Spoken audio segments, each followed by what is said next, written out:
Est-ce que tu savais que tu avais quelques devoirs à faire avant de prendre l'avion vers un pays étranger?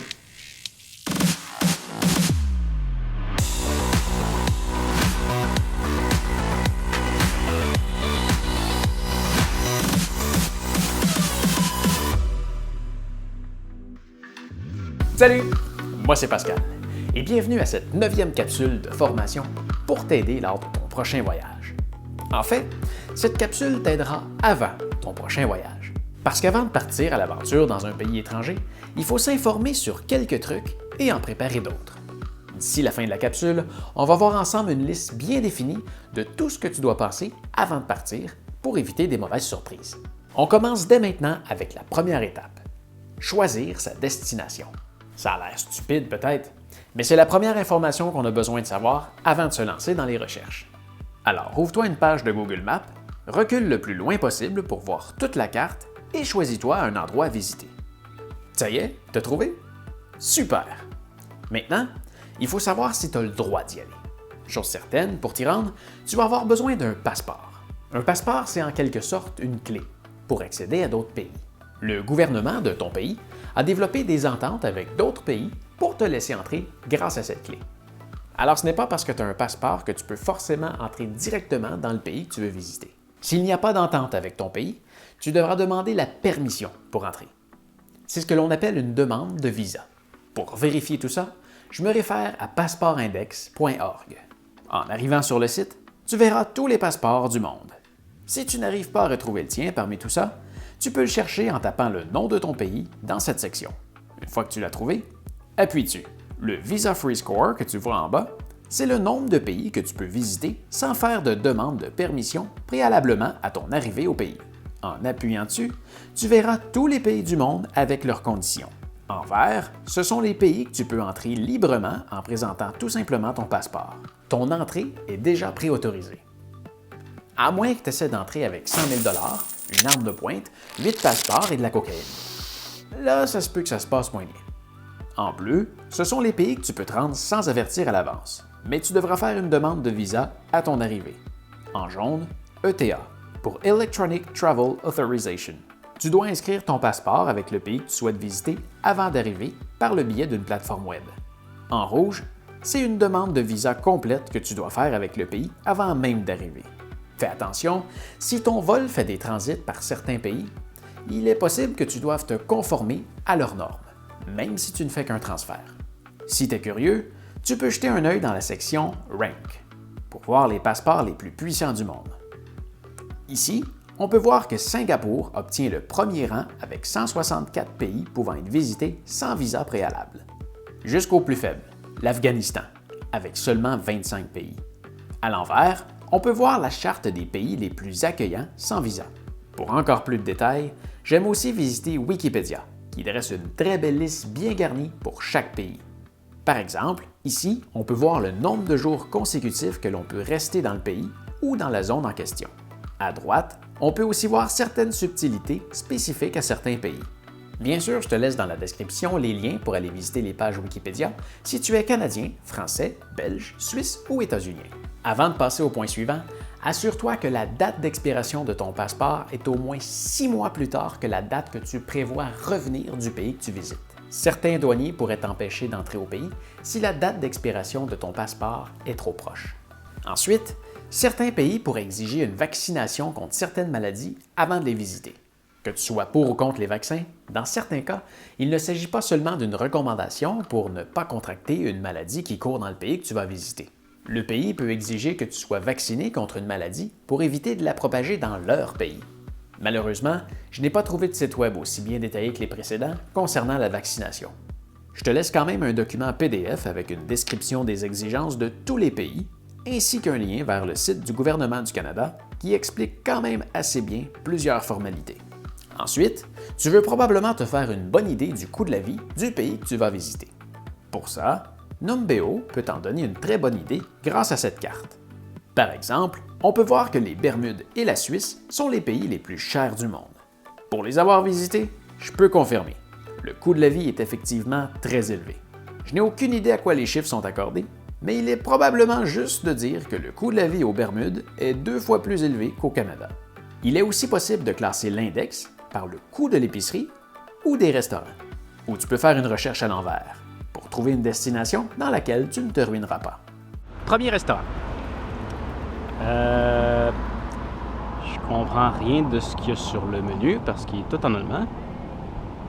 Mais ce que je remarque, c'est que le plat le moins cher est 39 francs et 50. 39 francs et 50. Ce qui est un peu plus de 50 $. Maintenant, quel est l'indice de sécurité de l'endroit que tu vas visiter? Bon, ça ne veut pas dire de ne pas aller visiter les pays au bas de l'échelle. Je pense qu'il y a des bonnes personnes partout sur la Terre. Mais j'aime quand même ça me faire une idée avant d'arriver au pays. Pour ça, je me réfère à visionofhumanity.org. Ce site affiche sur une carte les pays les plus pacifiques, en vert, en dégradant vers le rouge pour les pays les moins pacifiques.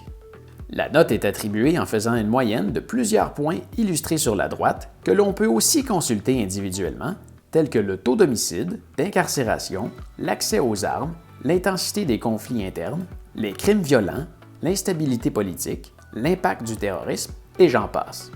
Ainsi, on peut voir que le pays le plus pacifique est l'Islande, alors que la plus mauvaise note est octroyée à la Syrie.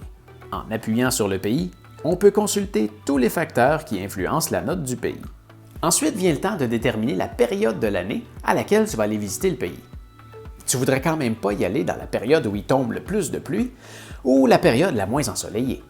Pour ça, je me réfère à Holiday Weather. Tu n'as qu'à taper le nom de la ville la plus proche de l'endroit que tu vas visiter pour avoir une bonne idée du meilleur temps annuel. Par exemple, si l'on recherche Toronto et qu'on va voir la charte moyenne annuelle, on a accès à plusieurs graphiques qui indiquent pour tous les mois de l'année la température moyenne, les records de chaleur et de froid moyen. Ici, la quantité de pluie qui tombe au courant du mois entier est identifiée par les bandes, alors que le nombre de jours de précipitation est défini par la ligne. Les graphiques varient d'une ville à l'autre. Certaines en ont plus, d'autres moins. Parfois, on peut voir le temps d'ennuagement, de brouillard ou de soleil, comme sur ce graphique, qui est selon moi un essentiel. Mais il n'est pas tout à fait juste. Je ne sais pas exactement ce qu'il calcule, mais il n'y a jamais seulement 3 heures d'ensoleillement par jour à Toronto. Probablement qu'il exclut les heures où il y a des nuages.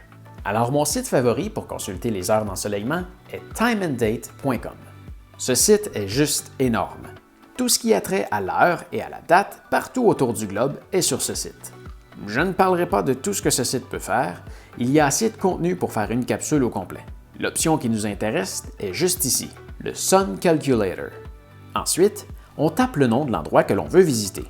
Si je reprends mon exemple de Toronto, on peut voir pour chaque jour de l'année à quelle heure le soleil se lève et se couche. Les endroits où le graphique est sectionné, ce sont les entrées et sorties de la période de l'heure avancée. Quand on visite un endroit près des pôles, c'est important de savoir à quel moment y aller, dépendamment de la raison pour laquelle on y va. Par exemple, si on va à Longyearbyen, on peut voir que le soleil ne se couche pas du 19 avril au 24 août. T'as très bien compris, le soleil ne se couche pas pendant 4 mois, alors qu'il ne se lève pas du tout du 27 octobre au 14 février. Ouais, ça fait 3 mois et demi d'obscurité. La partie du graphique la plus claire est l'heure à laquelle le soleil est au-dessus de l'horizon. Le dégradé est la partie de la journée où la lumière du soleil est toujours visible, et la plus foncée est la vraie nuit. Si on ne se soucie pas des heures de lever et de coucher, on peut afficher le graphique pour simplement connaître le temps d'ensoleillement dans la journée. Maintenant que tu sais quand tu vas partir, tu dois prévoir comment tu vas payer tes nuits à l'hôtel, tes repas et tes activités. Ne sous-entends pas que parce qu'on est en 2018, la carte de crédit est un mode de paiement universel. Même au Japon, ce pays qui a la réputation d'être ultra technologique, la plupart des endroits n'acceptent que les paiements en argent. Ne sous-entends pas non plus que parce que tu es en Europe, tu n'as besoin que d'euros. Tout plein de pays ont leur propre devise. Depuis que je voyage, je me suis fait une petite collection de devises. Le dollar canadien, le dollar américain, le yen, l'euro, le franc suisse, le dollar bermudien, la couronne danoise, la couronne suédoise et la couronne norvégienne. Pour connaître la devise que tu auras besoin, tape simplement le pays que tu souhaites visiter sur Google. L'information sera inscrite juste ici. Assure-toi seulement d'en retirer un peu avant de partir, au cas où la carte ne serait pas acceptée. Informe-toi aussi des endroits où tu peux en retirer. Généralement, tu peux en retirer dans des banques, des bureaux de poste ou des machines ATM. Pour savoir si le distributeur est compatible avec ta carte, recherche sur la machine si un des logos concorde avec ceux affichés sur ta carte. Les devises, c'est un gros sujet à lui tout seul. Alors je te reviens plus tard avec une capsule sur le sujet. On approche du départ. Maintenant, il te faut un billet d'avion. Et pour ça, j'ai une capsule qui porte entièrement sur le sujet, juste ici. Si tu veux économiser au maximum sur ton prochain vol, ne manque pas ça. Le seul point que je dois ajouter pour la capsule actuelle est que si tu prends un billet en aller simple, il est possible que le pays exige une preuve de retour pour s'assurer que tu ne restes pas dans le pays. Je n'ai jamais eu de problème à cet égard, mais sois-en visé. Maintenant, est-ce que tu as une assurance voyage? S'il t'arrive un accident en voyage ou que tu tombes malade, tu ne seras pas déçu d'en avoir une. Personnellement, je me suis pris une carte de crédit qui inclut une bonne assurance voyage. Si c'est ce que tu fais toi aussi, assure-toi seulement que ton assurance est bonne pour toute la période de ton voyage et n'oublie pas que tu dois acheter ton billet d'avion avec la carte en question. Aussi, n'oublie pas d'aviser ta compagnie de carte de crédit que tu pars en voyage. Tu dois leur indiquer les pays que tu vas visiter pour ne pas qu'ils pensent que ce sont des transactions louches et qu'ils coupent ta carte alors que tu es à l'autre bout du monde. Dernier point, ces appareils, on ne peut plus s'en passer. Mais les prises électriques, ce n'est pas un standard universel. Ne te casse pas la tête, traîne-toi toujours un adapteur électrique. Et préférablement celui-là. Pourquoi? Parce qu'il y a des prises pour tous les pays du monde qui s'adaptent pour tous les pays du monde. Tu peux rester surpris comment les prises changent d'un pays à l'autre. Exemple, en Italie, ils utilisent celle-là, avec la mise à la terre au centre. En Suisse, elle est décentrée, comme ça. Et en France, la mise à la terre sort de la prise. Alors, on a besoin d'un trou dans le connecteur. Et voilà, il est à l'intérieur. Je ne sais pas si tu réalises, mais tous ces pays-là partagent une frontière ensemble. Mais ils n'ont pas les mêmes prises de courant. Alors, casse-toi pas la tête et prends-toi un truc comme ça. Tu peux même mettre un chargeur USB sur le dessus. Je te laisse un lien dans la description si tu veux en commander un.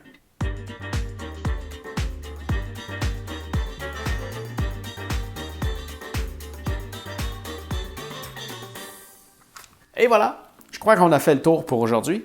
Alors si on résume depuis le début, choisis-toi une destination, assure-toi que ton passeport est toujours valide pour au moins 6 mois après la date de ton retour, procure-toi un visa si c'est une exigence du pays, fais-toi vacciner si c'est une exigence du pays, informe-toi sur le coût de la vie pour prévoir ton budget, informe-toi sur le niveau de sécurité si tu tiens à la vie, vérifie la météo et les heures d'ensoleillement, vérifie les modes de paiement et pars avec un peu d'argent de la devise du pays. Vérifie où est-ce que tu pourras retirer de l'argent une fois arrivé au pays. Procure-toi un billet d'avion. Procure-toi une assurance voyage. Et finalement, n'oublie pas ton adapteur électrique. J'espère que grâce à cette capsule, tu seras en mesure de bien te préparer pour ton prochain voyage et que ça t'évitera peut-être bien des mauvaises surprises. Sache que je t'ai laissé des liens dans la description plus bas pour tout ce que je t'ai présenté aujourd'hui. J'espère que tu as apprécié la capsule. Si oui, tu peux me faire un pouce en l'air et t'abonner à ma chaîne. Pour rien manquer de ce que je fais, tu peux aussi venir me visiter directement sur mon site web, pascalmarquis.com.